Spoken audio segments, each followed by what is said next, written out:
mi nombre es Maite y esto es el cotilleo metajurídico del Audiplay. ¿Cómo están? ¿Cómo están ustedes? ¿Todo bien? Bien, gracias. Ajá, escuché una voz. Amable por la invitación. La verdad es que estoy sorprendido gratamente de esto que tienen ustedes aquí armado, ¿no? Muchas gracias, muchas gracias. Miguel, eres oriental. Yo soy oriental. Yo nací en Monagas Ok. el 10 de mayo de 1965, con lo cual tengo ya 58 años. Exactamente. Ok. ¿Y tuviste mucho tiempo en Anzoátegui? Me crié prácticamente en Anzoátegui porque a los 5 años nos mudamos a Barcelona. Ok. Y ahí en Barcelona, pues, estudié, crecí, hice mis amigos, mis afectos. Somos Todo- paisanos también. Aquí tres paisanos. Yo soy de Puerto La Cruz. Tú eres de Puerto La Cruz. Barcelona. Y me sorprende que forma parte del tema que Maite nos va a presentar.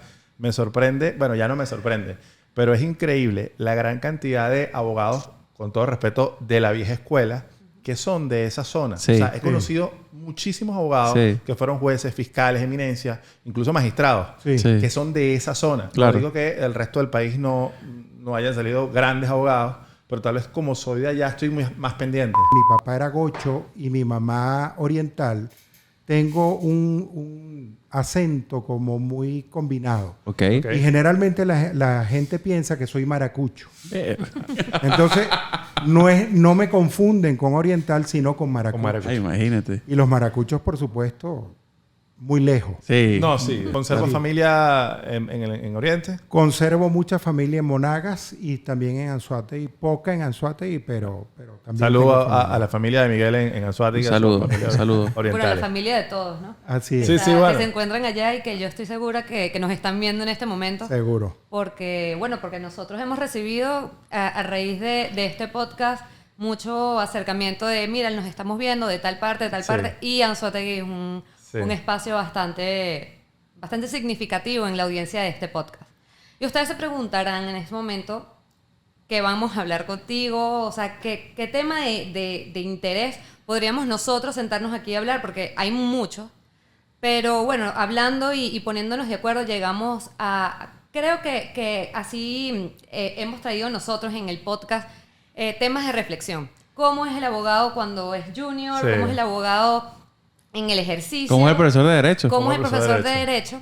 Y una conversación que suele ocurrir bastante, yo que no soy abogado, que no estaba muy relacionada en este ámbito de las leyes, y que te sientas o entras a este ámbito y escuchas hablar a las personas, es la gente de antes lo hacía distinto, ustedes que son jóvenes no entienden o no pueden comprender que nosotros lo tenemos muchísimo más difícil. Y por eso planteamos el tema del día de hoy, que es el abogado de ayer y hoy. Ok. ¿Qué tan difícil o Ese qué es el tan título. distinto Ok. era el ejercicio de la carrera en los tiempos en el que no existía la tecnología? Y ahora, si los nuevos abogados se han visto beneficiados gracias a este avance, o también la tienen un poco difícil. ¿Por qué? Porque, bueno, hay más personas, hay más competencia. Competencia. Y Sí. bueno, aquí estaremos hablando de esto y yo sé que esto va a estar bastante interesante. Seguro. Candente. Claro que sí. Ok. Claro que sí. Bueno, fíjate, has hecho una reflexión muy interesante. Ok. La verdad es que ciertamente el ejercicio del derecho ha cambiado. Ha cambiado muchísimo.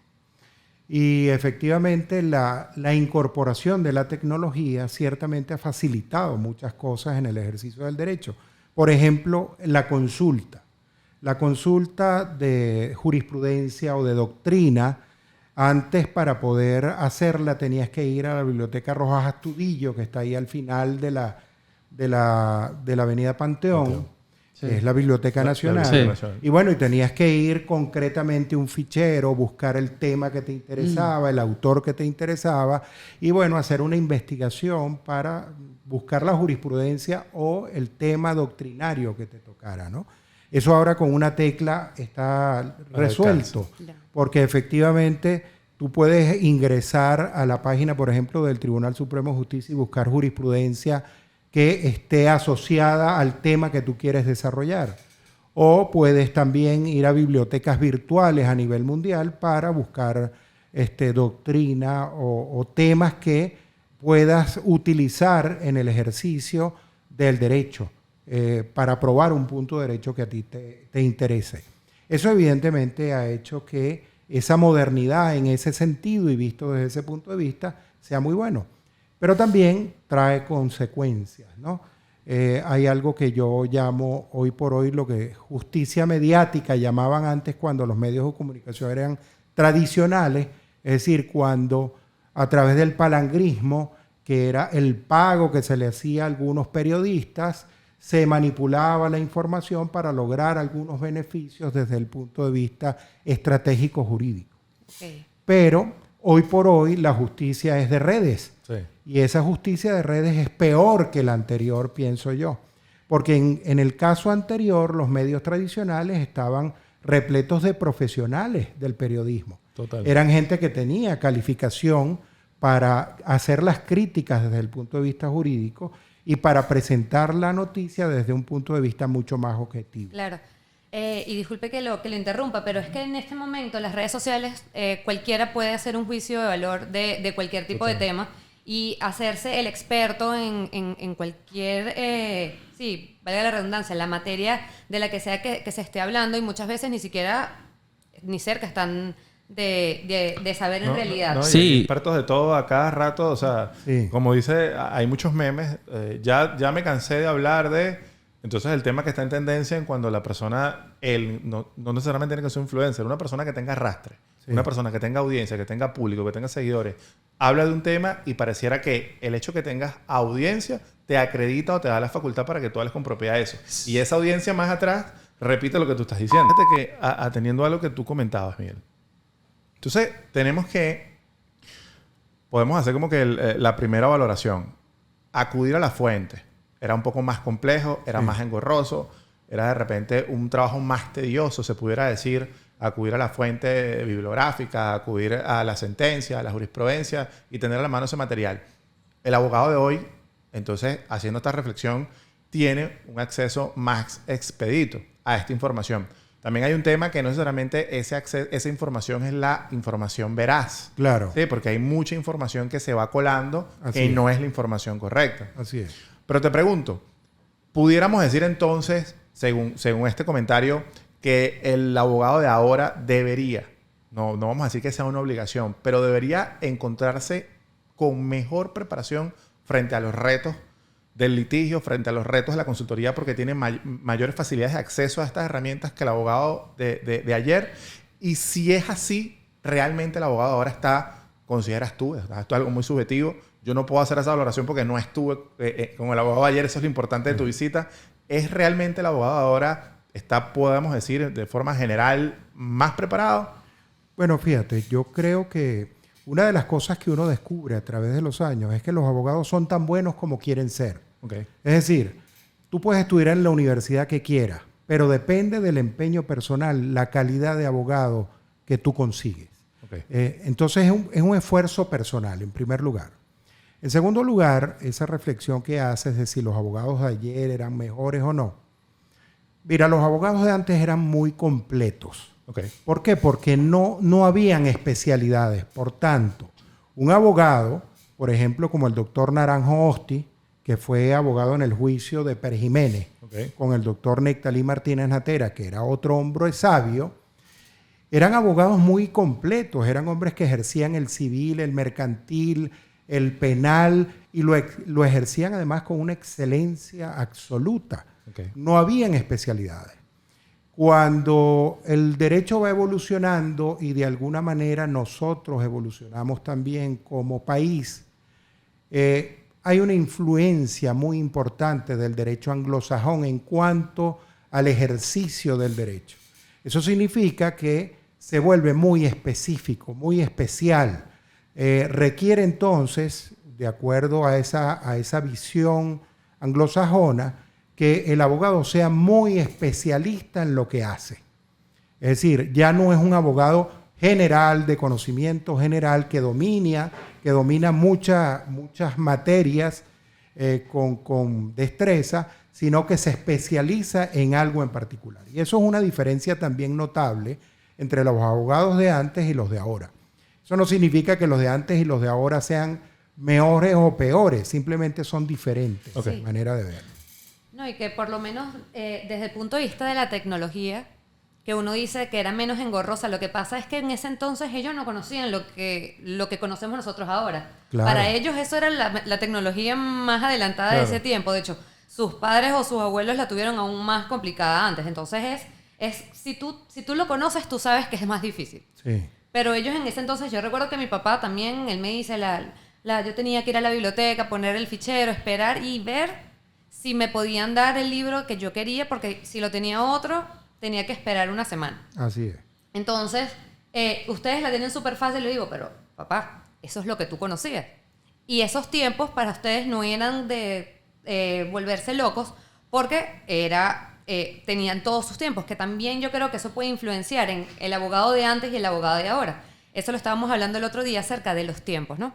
Los abogados tienen tiempos específicos para poder realizar ciertas tareas. Sí. Antes tenían que esperar a ciertas acciones que no dependían de ellos para poder responder. Ahora la respuesta es más expedita, porque la información la puedes tener más rápido. Entonces, ¿qué tan... no sé qué se puede decir a ustedes qué tan presionados pueden sentirse ahora en darle una respuesta al cliente más expedita, más rápida, porque los procesos, en teoría, son mucho más expeditos. O sea, son mucho más rápidos. Yo creo que ahí el tema no es que porque sea más expedito. Yo creo que ahí hay un tema de que como... A ver, está democratizado el acceso a la información y la información que está en las redes, en la información que está en Internet. Entonces te vas a conseguir con...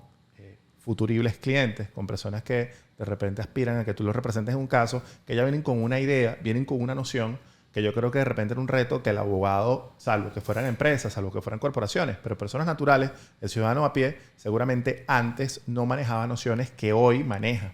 De manera que cuando se sienta una persona contigo y te habla de un divorcio, ya se conoce. A ver, ya se conoce la jurisprudencia. Te dice, ya no te habla de divorcio express, ya te habla de divorcio remedio, divorcio solución. Te hablan en esos términos. Y yo creo que es producto de que el ciudadano a pie, el ciudadano común, tiene hoy acceso a información que antes no tenía. Creo que eso es bueno porque no lo pueden caer a muela tan fácil. Y bueno, a mí me surge una pregunta de una figura que salió cuando yo estaba graduándome. Okay. Eso fue hace... ¿En qué te graduaste? 1582. ¿En qué año te graduaste? Yo me gradué en el 2018. Y es la figura del dolo eventual. No sé si es de antes o de después, pero era algo relativamente que estaba sucediendo en esa época. ¿Quién mejor que Miguel para explicarnos qué es el dolo eventual? Yo de verdad no lo he entendido. Bueno, primero no me dedico al derecho penal, claro, pero es un concepto muy interesante que creo que hay que aclarar.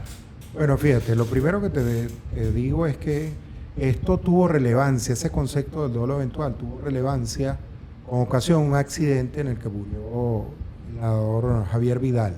¿Era Javier? Rafael. Javier Vidal es el actor. El actor, Rafael Vidal. Bueno, él muere en un accidente de tránsito y dentro del contexto del juzgamiento de la persona que se vio involucrada en ese hecho,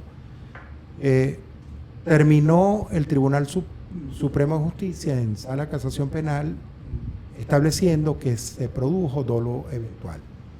Yo no podría decirte que ese fue el primer caso en el que se habló de dolo eventual a ese nivel, pero es el más relevante, era el que más se conocía. Fue el que trajo la discusión a la mesa. Bueno, pero para entender el dolo eventual tienes que entender primero dos conceptos que son fundamentales. El primero es el dolo, que es la intencionalidad, es ese elemento del tipo que establece la intencionalidad de la gente en cometer un hecho antijurídico y culpable con intención, con premeditación. Ese es el dolo. La cara opuesta al dolo es la culpa. La culpa es no haber previsto lo previsible. Claro. Es decir, cuando ocurre un hecho, no por tu intención, sino por tu culpa. Claro. Es decir, ahí no hay intencionalidad. Claro. Una persona que va manejando un vehículo y se le atraviesa una persona en el medio y la arrolla, evidentemente no la quería matar, pero la mató. Entonces hay culpa. ¿Por qué hay culpa? Porque hubo incumplimiento de lo establecido en la ley con respecto a la velocidad, por ejemplo, o porque venía en estado de ebriedad, claro, o porque simplemente no veía bien y claro, no había tomado la previsión de ponerse los lentes ese día. etcétera. Entonces ahí hay culpa. Con lo cual, el legislador establece una diferencia radical entre el dolo y la culpa desde el punto de vista de la imposición de la pena. Es decir, una persona que intencionalmente mata a otra recibe una condena mucho más grave que una persona que por culpa, sin intención de matar, Claro. produce ese resultado. Esas son quizás las dos grandes diferencias. En el medio hay una doctrina plenamente válida, que es la doctrina que establece el dolo eventual. Y después te hablo del problema de es que es un tema distinto. Ahí, disculpa, ahí entra la preterintención. Fíjate, la preterintención es distinta. Ok. La preterintención es cuando tú, por ejemplo, quieres lesionar a una persona, hay intención de lesionar, pero el acto supera tu intención. Sí, yo Por recuerdo... ejemplo, tú le das un golpe en la cara a una Claro. persona y esa persona se muere. Sí. Entonces ahí hay preterintencionalidad. Y hay preterintención con causal. Sí, también, Y- con causal. Y le van metiendo más cosas. Sí. Entonces, claro, pero en este caso, el dolo eventual está entre la intencionalidad y la culpa. Ok. Correcto. Entonces, ¿qué es lo que dice esta teoría general del derecho? Que una persona, si bien es cierto y primariamente no tiene intención de causar un daño, su conducta temeraria produjo un daño que no lo hace acreedor de una pena correspondiente a un delito culposo, Claro. pero tampoco lo hace acreedor de una pena de un delito intencional. Ok. Pero él actuó con temeridad, él debió haber sabido que ir a exceso de velocidad podía eventualmente causar una muerte. Entonces ahí viene el primer problema. ¿Quién está en la cabeza de ese agente o de Claro, ese sujeto total. para saber si presumía o no? Claro. En primer lugar, ¿no? Claro. Pero bueno, el problema no es ese. El problema es que eso no está previsto típicamente en el Código Penal venezolano. Claro. Entonces, ahí hay un tema que tiene que ver con el principio de la legalidad. Es decir, lo que no está previsto en la ley y está fuera de la ley, no existe. El nullum crimen, nullum poena sine lege. Ese famosísimo que nos repitieron tanto en la universidad. Entonces, que no hay delito ni crimen si no está previsto en la ley. Entonces, no está previsto en el Código Penal. ¿Cómo se ha aplicado? Por vía jurisprudencial. Entonces, ahí es donde yo no estoy de acuerdo. Yo digo, reformen el Código Penal, establezcan esos hechos a título de dolo eventual en el Código Penal y sancionen. Eso es lo correcto. ¿Te ha pasado o has tenido conocimiento que se haya tratado de atacar por vía de inconstitucionalidad alguna sentencia donde se haya ese supuesto, el dolo eventual se haya aplicado y se haya tratado de atacar la inconstitucionalidad, bien sea por revisión, por amparo? No conozco ningún caso en que lo hayan hecho. Es posible que sí, porque tiene muchísimo sentido. Precisamente, y el argumento es eso, la violación del principio Claro. de la legalidad. Claro. Yo lo que no entiendo es que si en los enunciados que estás explicando en este momento se cumple la imprudencia y la negligencia y la impericia, esos no son los enunciados de la culpa. Claro. Entonces, ¿cuál es la necesidad? Es mi pregunta, me nace, de crear el dolo eventual si ya tienes la culpa y ya tienes el dolo. Así es. O sea, no veo, o sea, Y voy no- más allá. ¿Por qué incorporar el dolo eventual si tú a la culpa, haciendo una modificación de la norma, puedes sancionarlo un poco más severa? Claro. Claro. ¿Entiendes? ¿Por qué tienes que hacer una mixtura entre el dolo y la culpa Claro. para buscar una pena que además es muy subjetiva? Claro. Es muy subjetivo. Pero es una tesis que en otros sistemas se aplicó el dolo eventual y lo acogimos, o eso emanó de aquí No. El dolo eventual es una figura teórica muy establecida Ok. en muchas legislaciones. Pero el problema no está en si existe o no. Existe, evidentemente, Ok. la teoría del dolo eventual.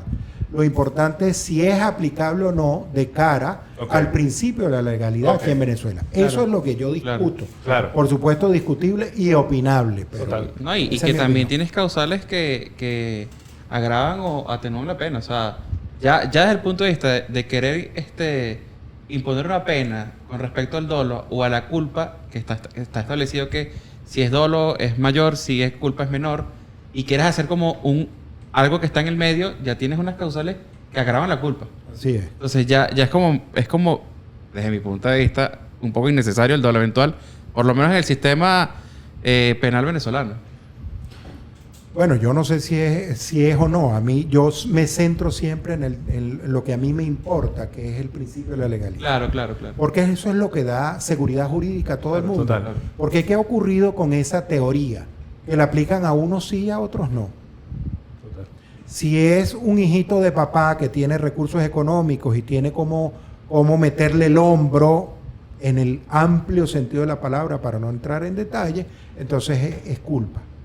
Pero si es la víctima, por el contrario, es el hijo de papá, entonces es dolo eventual.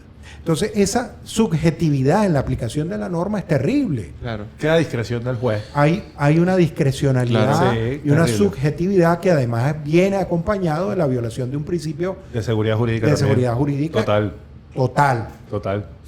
Mira, me hablaste de un caso, yo no sé de la pertinencia, pero Miguel, no es una trivia, pero algo muy breve. Un caso con que te graduaste. Un caso que tú digas, mira, este caso fue trascendente. Sí. Esto cambió mi forma de ver el derecho, que me tocó a mí. Algo Claro. que tú dijiste, coño, mira, esto es otra cosa. Si quieres, no nombrando las partes, pero dame el supuesto, dime, mira, esto fue... Bueno, yo te diría que hubo un caso que a mí me llamó mucho la atención en lo personal. Porque, y les voy a narrar brevemente lo que ocurrió. Hubo una persona, se suicidó. Sí. Los familiares de esa persona dijeron que no era suicidio, que lo habían empujado. Llevaron algunos testigos diciendo que había oído una pelea entre él y su esposa. Luego se oyeron unos vidrios que se quebraban y la persona murió.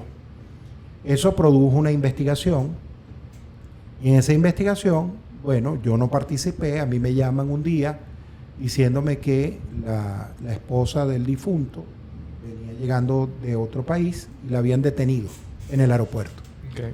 Bueno, resulta que la señora tenía un auto de detención, como se le decía antes en el Código de Enjuiciamiento Criminal, con lo cual estoy hablando de uno de mis primeros casos. Okay. Le dictaron un auto de detención. En ese momento se hacía una indagatoria, era un proceso de descargo que se hacía, que te tomaban un dictado. No era un contradictorio, pero bueno, el secretario, el escribiente o a veces el juez presenciaba en el momento en que tú hacías esa declaración indagatoria.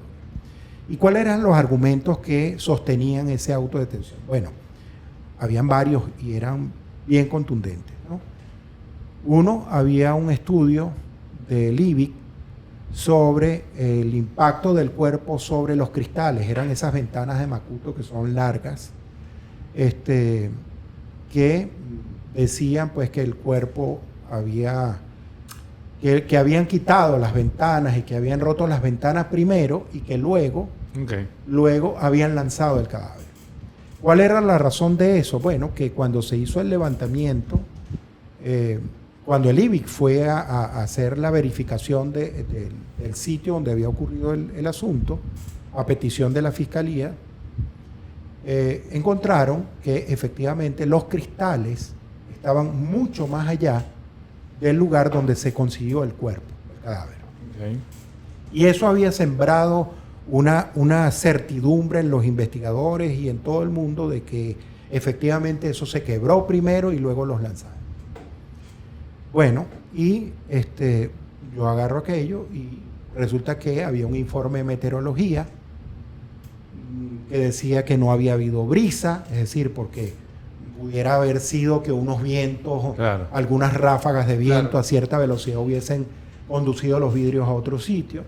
Es decir, esta persona cayó en planta baja, en el patio de una planta baja, y los vidrios estaban detrás de ese patio. Okay. Entonces, claro, era una cosa sumamente sospechosa, ¿no? Entonces, claro, cuando yo agarro el expediente y empiezo a revisar, le digo, bueno, la verdad es que lo tengo bien complicado desde el punto de vista técnico, ¿no? Tú como defensor Yo era defensor de la señora. de la señora. De la señora. Bueno, primero una investigación de las características de la persona, probando con certificados de médicos y que habían tratado a esa persona precisamente por cuadros depresivos, que tenía tendencia al suicidio, etcétera, etcétera, ¿no? Luego con testimonios, algunos testimonios que conseguí que él ya había dicho en algunas ocasiones que se quería morir. Pero básicamente en el estudio también del cuerpo demostré que había unas lesiones, unas escoriaciones que llaman rectas, que eran unos raspones planos que se hicieron precisamente con el vidrio cuando atravesó con su cuerpo los vidrios, ¿no? Y además no se encontraban una cosa que llaman ungüeles lunares. Los ungüeles lunares son las lesiones típicas que se producen entre un hombre y una mujer porque la mujer aruña.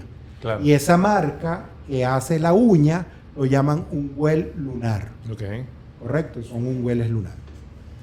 Pero entonces me voy a la fijación fotográfica que se hizo el primer día en que estaba el cadáver. Y en una de las fotos consigo unos reflejos. Veo algunos reflejos de unas luces al lado del cadáver. Bueno, y al lado del cadáver, efectivamente, hago una ampliación de la foto y en la foto aparecían los vidrios al lado del cadáver. Entonces, ¿por qué los vidrios estaban en otra posición distinta? Que era lo que sostenía la tesis de la autodetención. ¿Por qué estaban en otro lugar? Bueno, la verdad es que fui a averiguar un poco y descubrí que la mujer de servicio que trabajaba en ese apartamento, después que habían levantado el cadáver, agarró los vidrios y los lanzó por sobre el muro hacia el traspatio, por llamarlo de alguna manera. Okay. Claro, con la declaración de ella, con la ampliación de las fotos y con todas estas cosas, bueno, se hizo la indagatoria, se hizo la apelación, por supuesto, de esa autodetención y se logró la libertad absoluta de esa persona. Entonces, desde el punto de vista técnico, investigativo, fue muy bonito y a mí me marcó mucho. Claro. Es donde dije, no, si esto es definitivamente lo que... Mira, ahí se puso más un corto. Sí, yo me imagino una película. Una pregunta aparte, porque bueno, ya sabemos que hace mucho tiempo no era como que la regla, como que marcar un área determinada, pero en el momento en que usted estaba estudiando, ¿siempre supo que quiso ser abogado penalista? Bueno, mire, yo creo que eso es un tema de casualidad. La vida te conduce a ciertas cosas. Yo cuando me vine de Barcelona a estudiar a Caracas, bueno, papá no tenía las condiciones económicas como para ayudarme a pagar la universidad y yo me vi obligado a trabajar y estudiar. Y el primer puesto que conseguí fue de escribiente en un tribunal penal. Y era supernumerario porque no me pagaban. Al principio no me pagaban porque, bueno, tenía que demostrar ciertas habilidades. Entonces, lógicamente, uno con el empeño y con las ganas de estudiar, pues me quedé y allí me quedé. Pero la verdad sea dicha es que cuando yo decidí estudiar Derecho, dije yo voy a estudiar cualquier cosa del derecho que no sea el derecho penal. Okay. Es decir, yo la verdad es que seré civilista, a mí me gusta civil personas, civil bienes, de hecho fui muy bueno en civil personas y bienes, pero las circunstancias me pusieron en un tribunal penal. Claro. Y eso hizo que aprendiera el proceso penal desde el primer auto que se libra cuando se recibe una causa penal hasta la redacción y ejecución de una sentencia. Con lo cual yo me especialicé siendo estudiante en una rama del derecho penal que es el derecho procesal penal. Okay. Entonces, claro, eso hizo que de alguna manera me gustara el derecho penal. Y ahí aprendí muchas cosas. Por ejemplo, cosas de la vida. Hoy por hoy ustedes ven que no es que este señor mayor o este viejito, pobrecito, le quitaron su casa y el Ministerio Público le ha recuperado la casa y tal. Entonces, hablando de la influencia mediática, claro, pues todo el mundo se pone del lado del viejito. Total. Eso es verdad, pero nadie maneja los hechos. Claro. Nadie conoce los hechos. Y esto lo digo porque uno de mis primeros casos que me asignaron era un señor mayor. Digo, yo lo veía como viejito. Ya no lo veo tan viejito porque me aproximo a la edad. Y te sientes joven. Y me siento joven. Él tendría unos 68 años, me imagino.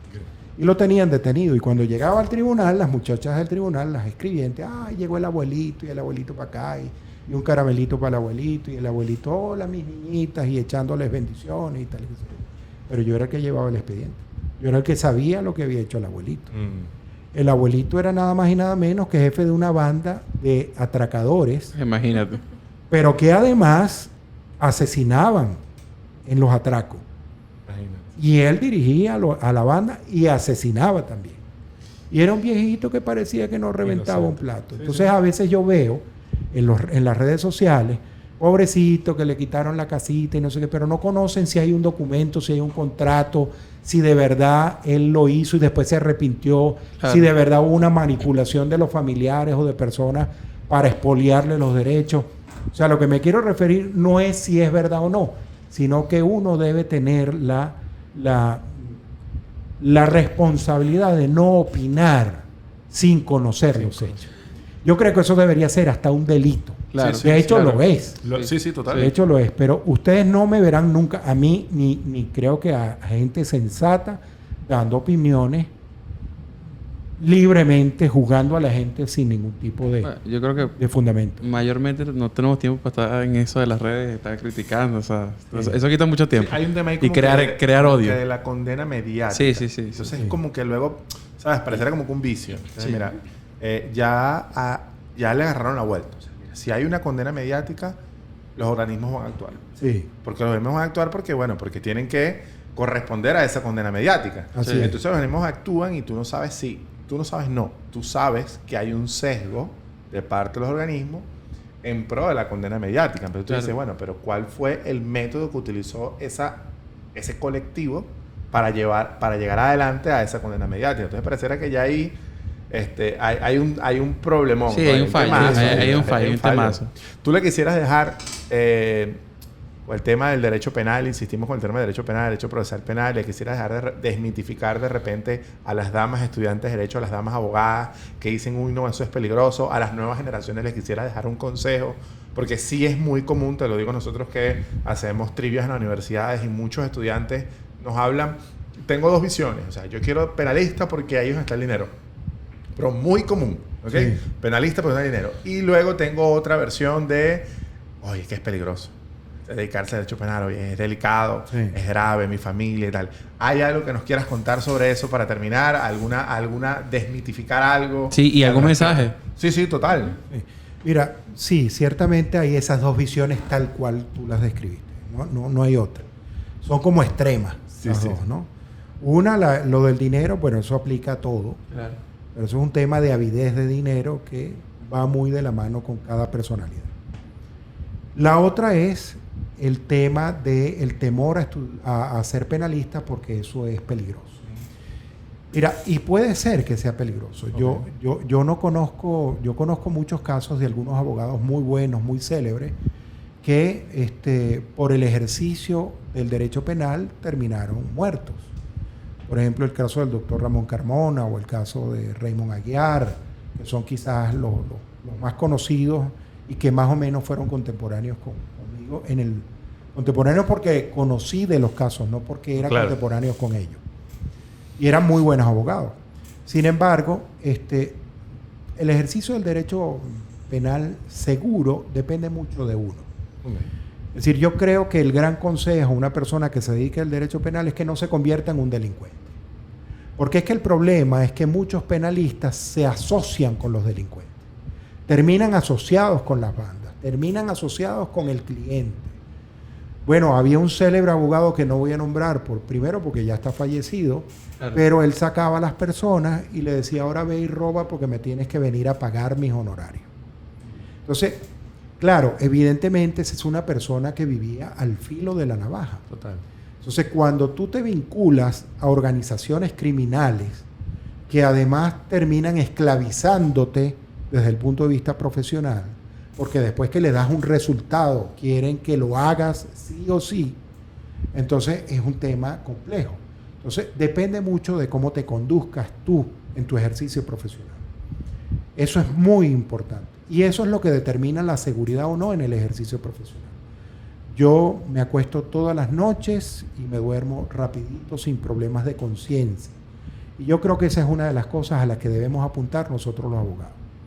No vender nuestra salud mental, ni nuestra serenidad, ni nuestra paz, que es el valor más preciado que podemos tener, por el dinero o por asumir riesgos que no nos corresponden. Nosotros somos unos técnicos jurídicos que debemos hacer cumplir la ley. Somos auxiliares de la ley. En consecuencia, es verdad que tenemos una posición interesada en la defensa de los derechos de nuestros clientes, pero debemos hacerlo de la manera más correcta y más ética posible. Bueno, excelente mensaje. Muchas gracias por ese mensaje tan lleno de sabiduría y, bueno, por haber asistido a esta, total. a esta tertulia. Nos podemos ver nuevamente. Gracias Sí, a no. ustedes, los felicito. De verdad que esto es una iniciativa espectacular. Me encanta. Gracias. Muchas Los gracias. admiro muchísimo como abogados jóvenes. Gracias. Sé que son mejores que muchos abogados viejos que conocí. Muchas gracias. Pero muchísimos. Aquí hay un ejemplo de un abogado de hoy que ha superado al abogado de ayer. Así es. Bueno, Maite, Muchas gracias. tienes las nuevamente, palabras de Maite, honor. gracias. Bueno, primero que nada te quería dar las gracias porque yo de verdad me quedé hasta en off, ¿sabes? Escuchando las palabras que dijiste y me dejó reflexionando. Creo que tal vez por eso me trabé un poco. Quiero que todos sepan que vamos a estar aquí en esta nueva temporada del Lawit Play, el cotilleo metajurídico, a través de nuestras redes sociales, lawitpiso.org, en Instagram, Facebook, Twitter y ahora estamos también en Threads. Lawit no se está portando muy bien por Threads, pero si van y chequean la interacción, va a estar súper chévere. Nos vemos hasta un nuevo programa. Chao. Chao. Chao, hasta luego. Gracias.